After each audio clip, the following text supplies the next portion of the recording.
The devastating surprise attack on Pearl Harbor on December 7, 1941, was the brainchild of Admiral Isoroku Yamamoto, and it had probably been influenced by two things: a prophetic novel, The Great Pacific War, written in 1925 by a British writer, Hector Charles Bywater, which gave a realistic account of a clash between Japan and the United States, beginning with the Japanese destruction of the US Pacific Fleet, and the Battle of Taranto, during which the British Royal Navy launched the first all-aircraft ship-to-ship naval attack in history against the Italian Regia Marina docked in Taranto harbour.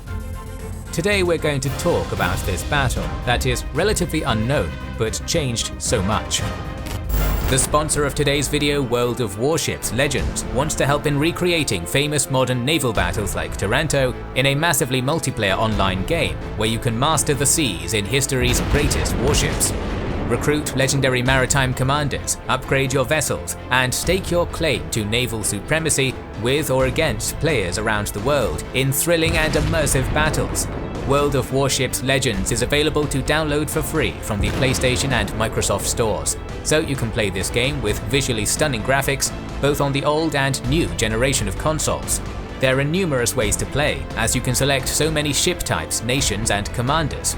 World of Warships Legends gets a constant stream of new updates, and now you can play with aircraft carriers. Aircraft carriers appearing on the battlefield will make matches more exciting and gameplay more challenging, and will diversify strategic scenarios, allowing you to maneuver your squadrons, launch torpedoes to cause flooding, drop bombs to start fires, and incapacitate warship modules. The carriers are represented by 3 warships from the US and 3 from the Japanese fleet of World War II. Support our channel and test your mettle and skill in epic naval battles by downloading the game via the link in the description. Thanks to World of Warships Legends for sponsoring this video. During the Second World War, Britain held Alexandria, Gibraltar, Crete and Malta, with the latter serving as a refueling point for Allied vessels between Alexandria and Gibraltar, as well as a submarine base. Malta served as a major thorn for Italian supply lines to North Africa. Britain had devised plans to attack Taranto as early as 1935, after Italy invaded Abyssinia, in order to blunt the power of the Italian navy, the Regia Marina. In 1938, during the Munich crisis, the British commander of the Mediterranean Fleet, Admiral Sir Dudley Pound, was concerned about the survival of the fleet if Italy attacked, so he ordered his staff to re-examine the battle plans against Taranto. Captain of the HMS Glorious, Lumley Lister, advised him that his Fairey Swordfish biplane torpedo bombers were capable of night attacks, inspiring the battle plan codenamed Operation Judgment. In 1940, both nations' supply lines to their respective North African campaigns were suffering, as the supply convoys had the ordeal of traversing the Mediterranean under the threat of the other's fleet. The British supply convoys to Egypt had to cross the Mediterranean Sea via Gibraltar or Malta, dangerously close to Sicily, or take the long route around the Cape of Good Hope and coming up the Suez Canal. While the latter was a long and slow route, going through the Mediterranean was far more costly, as the Italian navy was in an excellent position to intercept them. Italy was following the fleet in being concept, keeping their warships in harbour and not risking a battle at sea where they might lose them, while the British sought a decisive naval battle because Italy's strategy stopped Britain from separating naval forces in the Mediterranean under fear the Italian navy would destroy them. Thus, for the Italians, this defensive strategy served to hinder British operations at little cost. Alongside the Italian problem was the fall of France, and the consequent loss of the French fleet in the Mediterranean. Britain could not allow French warships to fall into Axis hands, and had to devise a plan to neutralize them. This prompted the British Royal Navy to perform Operation Catapult on the 3rd of July 1940, a naval attack against the French ships in the naval base of Mers el Kabir at Oran in French Algeria. What is significant about this attack was that on the 8th of July, British carrier HMS Hermes deployed 6 Swordfish torpedo bombers of the 814 Squadron, which struck the French battleship Richelieu's starboard side, tearing a hole and severely damaging her. The British pilots had gained valuable experience at aerial torpedo attacking a large ship at port, mere months before Operation Judgment was to take place. It was scheduled for October 21, 1940 on Trafalgar Day. Operation Judgment's naval task force was commanded by Rear Admiral Lister and consisted of the carrier HMS Illustrious, heavy cruisers HMS Berwick and HMS York, light cruisers HMS Gloucester and Glasgow, destroyers HMS Hyperion, Elex, Hasty and Havelock. Over 21 Swordfish were to be deployed from the 806, 813, 815, 819 and 824th Naval Air Squadrons. The Fairey Swordfish was a biplane designed by the Fairey Aviation Company and introduced in 1936. The slow speed of the aircraft required it to make long straight approaches, but the aircraft had one unique perk: the ability to operate at night. Its strength lay in the ability to be thrown out during atrocious weather conditions, but still take off because of incredible handling and maneuverability. The Swordfish was reliable and ideal for safely launching from carriers, and this was critical at night. Half of the Swordfish were armed with 18-inch Mark II torpedoes, with the other half carrying 250-pound aerial bombs and flares for diversionary attacks. The torpedoes were fitted with a duplex pistol device that used duplex magnetic contact exploders. The Taranto force felt safe in their 40-foot deep harbour water, believing that air-dropped torpedoes could not be effectively launched in such shallow waters. However, the British attached wire to each torpedo nose, holding it up as it fell into the water, producing a belly flop instead of a dive. This would allow them to be dropped in water as shallow as 22 feet. Alongside this, the Italians were not aware of the duplex pistol innovation, which allowed torpedoes to explode underneath the ships, which would prove to be a critical oversight. The torpedo-equipped planes under moonlight would strike the battleships moored in the outer harbour, while the bombers would aim for ships and installations in the inner basin. The attack would consist of two waves, one coming in from the west towards the rising moon, and another from the north. Both waves would have aircraft shooting flares over the battleships to illuminate them. To protect the torpedo planes, it was decided that a distraction was required to keep the searchlights directed upwards and not directly at the torpedo planes. Thus, some of the dive bomber Swordfish would attack the dockyards and ships in Mar Piccolo. Several reconnaissance flights by Martin Merrylands of the RAF No. 431 General Reconnaissance Flight coming from Malta confirmed the location of the Regia Marina. These scouts found the defences of Taranto to hold 101 anti-aircraft guns, 193 machine guns, and 90 low-flying barrage balloons. However, by early November, a storm had hit the port, leaving only 27 balloons. The Regia Marina present in Taranto during the battle consisted of 6 battleships, 9 heavy cruisers, 7 light cruisers, and 13 destroyers.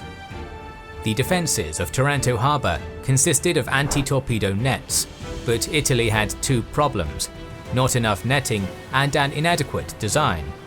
Taranto's defence required 12,800 metres of netting, but they only had 4,200 metres when the attack occurred. The netting was designed to protect against torpedoes armed with contact pistols, protecting the sides of a battleship, and only had a depth of its maximum draft.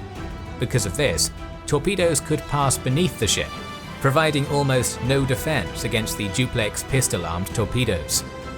The British had calculated a set run of 27 knots at a preset depth of 33 feet. This would allow the torpedoes to pass under the Italian anti-torpedo nets, while the duplex magnetic pistols would still sense a warship above and detonate. Operation Judgment was part of a larger operation called MB8, requiring multiple naval forces to coordinate.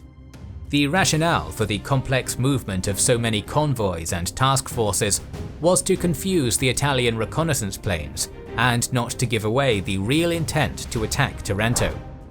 Surprise for the attack was paramount. Thus, when HMS Illustrious left port on November 7th, It was publicly announced to be supporting a convoy on its way to Malta. During the sunset on November 10th, Illustrious secretly detached from the convoy fleet and headed northeast in a direction just 170 miles southeast of Taranto. The original date for the attack was October 21st, but because of a fire erupting on the HMS Illustrious, it had to be rescheduled for November 11th, a night that would hold enough moonlight for aircraft to launch. On the night of November 11th, 1940, 21 Swordfish were launched in 2 waves, the first consisting of 12 airborne by 8:40 p.m. and the second consisting of 9 by 9:34 p.m. 6 aircraft of the first wave and 4 of the second wave carried the 250-pound aerial bombs and flares. At 4 minutes to 11 p.m., the first wave split into 2 sections, with 3 bombers and 1 torpedo bomber straying from the main force. The smaller force continued to Taranto, while the main force approached the harbour at Mar Grande at 22:58. Over 16 flares were dropped east of the harbour by Lieutenant Kiggle and Lieutenant Lamb, while they bombed oil depots, setting them ablaze. The next 3 torpedo bombers, led by Lieutenant Commander Williamson's 815 Squadron, flew over Fulminay and Lampo, launching a torpedo and striking battleship Conte de Cavour, blasting a 27-foot hole in her side below the waterline. As Williamson tried to pull away from the Conte de Cavour, he was shot down by her anti-aircraft guns. Both Williamson and his co-pilot Lieutenant Scarlett survived crashing into the harbour, but were taken captive. The other 2 planes dodged the barrage balloons and were lightly hit by anti-aircraft fire from the Italian warships and shore batteries. They attempted to attack the battleship Andrea Doria, but missed. Lieutenant Kemp and Lieutenant Swain's plane came around both sides of battleship Littorio, launching torpedoes, hitting her on the starboard bow and on the port quarter, sending Littorio into the mud bow first. Lieutenant Morn's aircraft came directly at the battleship Vittorio Veneto, launching a torpedo, but it ran aground before hitting her. The bomber force, led by Captain Opach RM, attacked 2 cruisers moored at Mar Piccolo, hitting both with a single bomb at 1,500 feet. At 11:05 p.m., Lieutenant Murray attempted to dive bomb the destroyer Lebeccio, but his bombs failed to detonate. Sub-Lieutenant Sara could not manage to get close to a warship target, and opted to bomb the seaplane base, severely damaging it. Sub-Lieutenant Ford dropped bombs on a cruiser, but was unable to confirm any explosions.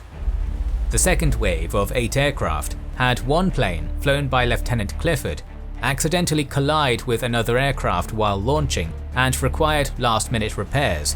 Still, he launched 25 minutes after to make a solo run. The second wave approached from a northerly direction towards the Mar Grande harbour. Lieutenant Hamilton and Lieutenant Skelton dropped flares shortly before midnight and headed towards the oil storage depots to bomb them. Commanding the force, Lieutenant Hale came from the north, lining up with the battleship Littorio. Alongside him was Lieutenant Torrin Spence and Lieutenant Bailey. The latter was shot down on approach by the heavy cruiser Garizia's anti-aircraft guns. Both he and his co-pilot died. Hale and Torrin Spence both launched torpedoes at the Littorio, with one successfully hitting her on the stern.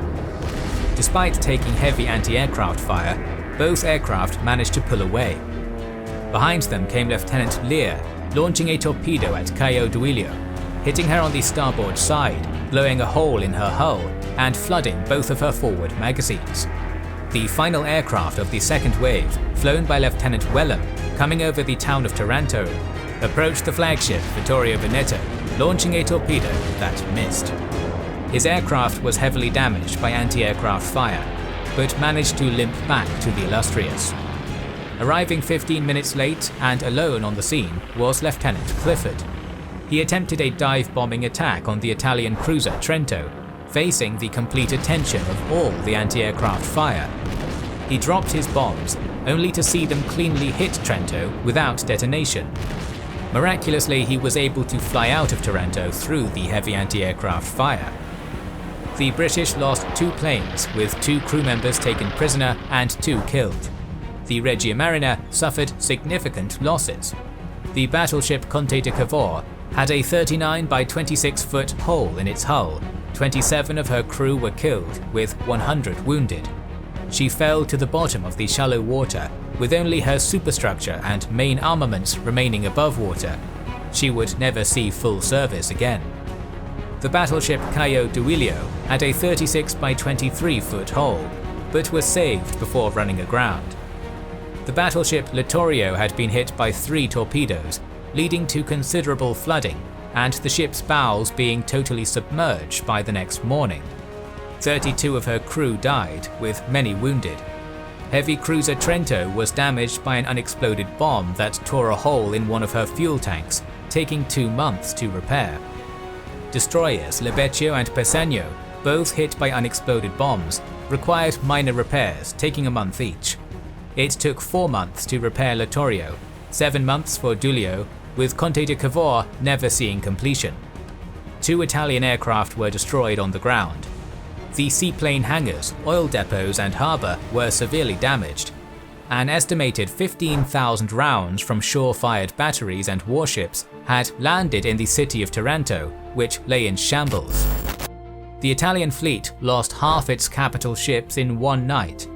The next day, the Regia Marina was forced to transfer its undamaged warships from Taranto to Naples to thwart new attacks.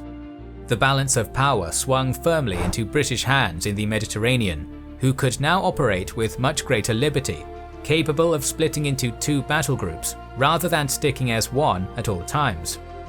Prior to the attack on Taranto, aerial torpedo experts around the world believed torpedo attacks against ships required water at least 75 feet deep. Taranto harbour had a depth of 33 feet, and the British were able to innovate their methods to compensate for this. Isoroku Yamamoto ordered Lieutenant Commander Takeshi Naito to investigate the incident, and he quickly flew to Taranto. His report went directly to Yamamoto, and he later spoke to Commander Mitsuo Fujita, the man who led the first wave of air attacks on Pearl Harbor. While the attack on Taranto was not the match to ignite the Japanese plans for Pearl Harbor, it demonstrated the soundness of such tactics and cemented Japan's resolve to go through with its plans. Prior to the attack on Taranto, Yamamoto's proposal for an attack on Pearl Harbor met with great resistance in both the military and naval circles of Japan. But after Taranto, support quickly grew for his plan. More videos on naval warfare are on the way, so make sure you're subscribed and have pressed the bell button to see the next video in the series. Please consider liking, commenting and sharing, it helps immensely. Our videos would be impossible without our kind patrons and YouTube channel members, whose ranks you can join via the links in the description to know our schedule, get early access to our videos, access our Discord, and much more. This is the Kings and Generals channel, and we will catch you on the next one.